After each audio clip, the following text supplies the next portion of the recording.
ஓம் சரவண பவ. வேல் இருக்க வினை இல்லை, மயில் இருக்க பயமும் இல்லை. நீ என்னிடம் நேற்று பிரார்த்தனை செய்யும் போதே உன்னால் முழு மனதாக பிரார்த்தனை செய்ய முடியாமல் கவலையோடும் குழப்பத்தோடும் இருந்தாய். நடப்பது எல்லாம் உனக்கு குழப்பத்தையும் அச்சத்தையும் தருகிறது என்று சொல்லி வேண்டினாய்.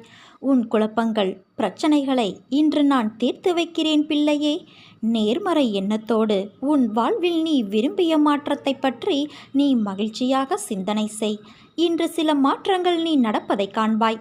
நம்பிக்கையை மட்டும் கைவிடாதே. உன் மனம் மகிழும் நிகழ்வுகளை நான் நடக்கச் செய்வேன். யாரேனும் ஒருவர் தன்னை என் குழந்தையாக பாவித்து என்னிடம் வேண்டிய அளவு சரணடைந்து அந்த சரணாகதியை முழுமையானதாக செய்து கொள்ள முயற்சிகள் முழுவதும் எடுத்துக்கொண்டு விட்டால் நான் அவருடைய எல்லா சுமைகளையும் ஏற்க முன்வந்து அந்த பக்தரை உண்மையிலேயே தன் குழந்தையாக ஆக்கிக்கொள்வேன். அவருடைய பொறுப்புகள் எல்லாவற்றையும் நானே ஏற்றுக்கொள்வேன். ஒருவர் காண்பது என்னை மட்டுமே. எனினும் என்னை பற்றிய பேச்சுக்களையே செவி மடிப்பினும் என்னிடம் மட்டும் பக்தி கொள்வானாயினும் ஒருவன் முழு மனதோடு என்னை நாடி என்னிடமே நிலைத்து இருப்பின் அவன் உடல் ஆன்மா இரண்டை பற்றியும் எந்தவித கவலையும் கொள்ள தேவையில்லை. என்னிடம் பக்தி செலுத்துவோர் இங்கு ஏராளமானோர் உள்ளனர். ஆனால் என்னிடம் சரணடைந்து என் குழந்தையாக வேண்டுபவர்கள் எத்தனை பேர்? மனித குலத்தில் உள்ள பெரும் குறை இது. சுலபமாக அளிக்கப்படுவதை யாரும் மதிப்பது இல்லை. தன் குழந்தைகளுக்கு அமானுஷ்யமான அதிசயக்கத்தக்க உதவி நான் அளித்த நூற்றுக்கணக்கான சம்பவங்களுக்கு பின்னரும் விசுவாசம் ஏற்படவில்லை என்பது ஆச்சரியமாக உள்ளது. உண்மையிலேயே நீ என்னிடம் சரண் புகுந்துவிட்ட குழந்தை என்றால் நீ வேண்டியதை அளிக்க நான் தயாராக இருப்பதை நீ உணர்ந்து கொள்வாய். என்னிடம் இந்த கணமே பூரண சரணாகதியடைந்து பார். மற்ற எல்லாவற்றையும் நானே பார்த்து கொள்கிறேன். என் சத்தம் உன் மனதில் ஒலித்தால் இப்போதே என்னை நோக்கி பார். என் விழிகள் உன்னோடு பேசும். உன் உணர்வுகள் சில்லிட்டு ஆனந்த கண்ணீர் பெருகும். இதே உணர்வோடு இரு. இனி காலமெல்லாம் மகிழ்ச்சியாக இருக்கும் என் குழந்தையே. உன் வாழ்க்கையில் நிகழ்கின்ற விஷயங்கள் எல்லாம் என் பார்வையில்தான் நிகழ்கின்றது. அவை உன் மனதை ரணப்படுத்தினாலும் உன் உலகம் என்று நீ நினைப்பவர்கள் எல்லாம் உன்னை காயப்படுத்துகிறார்கள் என்று நீ சொல்லி அழுகின்றாய். அவர்கள் ஏன் என்னிடம் இப்படி நடக்கிறார்கள்? மற்றவர்களுக்கு ஒரு நியாயம், எனக்கு மட்டும் ஒரு நியாயம். நான் செய்கின்ற செயல்கள்தான் தவறு, உன் தவறு என்று சொல்கிறார்கள். ஆனால் என்னை அந்த அளவுக்கு தள்ளியது சூழ்நிலை. அதற்கு நான் எப்படி காரணம் என்றுதானே நீ புலம்புகிறாய்? இந்த சூழ்நிலையெல்லாம் விட்டுவிடு. நான் உனக்காகத்தான் இருக்கிறேன். உன்னை விட்டு நான் விலகுவதும் இல்லை, விலகி போகும்படி நான் செய்வதும் இல்லை. உன் அம்மாவாக அப்பாவாக நான் என்றும் உனக்கு துணை இருப்பேன். என் மீது நீ நம்பிக்கை மட்டும் வை. உன்னை சுற்றி இருப்பவர்கள் திடீரென தாழ்ந்து போகும்போதும் விழும்போதும் அழும்போதும் அது அவர்கள் கர்ம வினையால் வந்தது என்பதை உணர்ந்து அமைதியாக இரு. எதை பார்த்தும் நீ பயப்படாதே. நான் எதுவரை உன் அசைக்க முடியாத நம்பிக்கையாக இருக்கிறேனோ அதுவரை உனக்கு எந்த தீங்கும் வராது. உன் கரங்கள் கால்கள் திடப்படுத்தப்படும். உன்னை நம்பி வருபவர்கள் யாராக இருந்தாலும் மனப்பூர்வமாக உதவி செய். திரும்ப வரும் என பலனை எதிர்பார்க்காதே. உன்மேல் பொறாமை உள்ளவர்களை பார்த்தும் உனக்கு விரோதமாக பேசித் திரிபவர்களை பார்த்தும் நீ பயப்படாதே. என்னை மீறி யாரும் உன்னை நெருங்க முடியாது. இந்த உலகமே ஒன்று திரண்டு உனக்கு எதிராக துன்பம் இழைக்க முயற்சி செய்தாலும் உன் தந்தையான நான் உனக்கென எழுதியது மட்டும்தான் உன்னை வந்து சேரும் என்பதை நீ உறுதியாக நம்பு. வாழ்க்கையில் நினைத்தது கிடைப்பதற்கும் கிடைக்காமல் இருப்பதற்கும் அவரவர் கர்மாதான் காரணம். நிர்ணயிக்கப்பட்ட விஷயங்கள் என்பது நிஜமான உன் வாழ்வில் நடப்பவை. எல்லாவற்றிற்கும் ஏதோ ஒரு காரணம் இருக்கும். அவரவர் துன்பத்திற்கும் இன்பத்திற்கும் எல்லோருடைய மனம்தான் காரணம். இந்த வாழ்க்கை என்பது யாது என்று உன்னிடம் கேட்டால் நீ என்ன சொல்வாய்? நீ சொல்லும் பதிலிலிருந்துதான் என் லீலையின் அடுத்த பெரும் பங்களிப்பு உன் வாழ்வில் நடைபெறும்.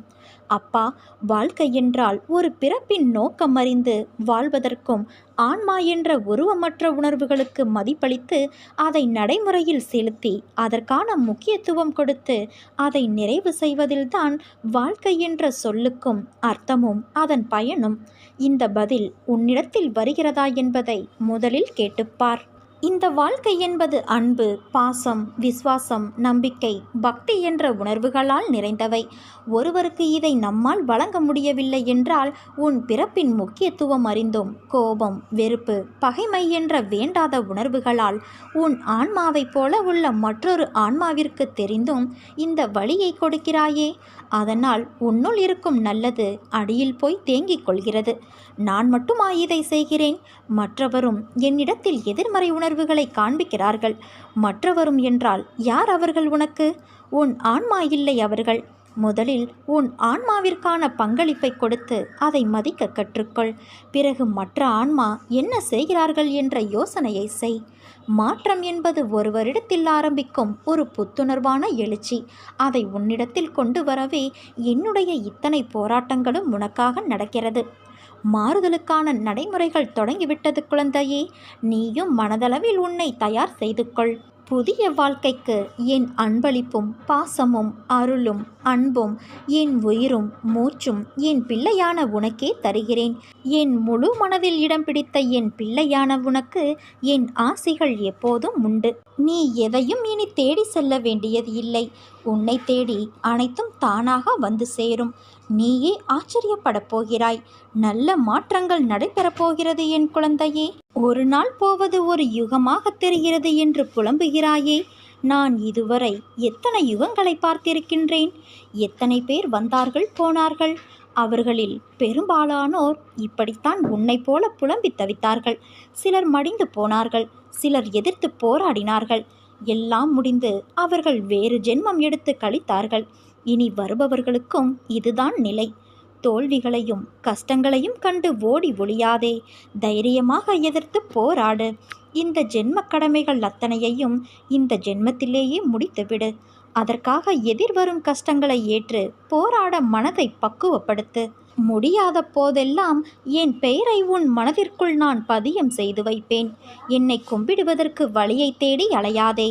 நான் உன் உள்ளத்திலேயே குடியிருந்து வருபவன்.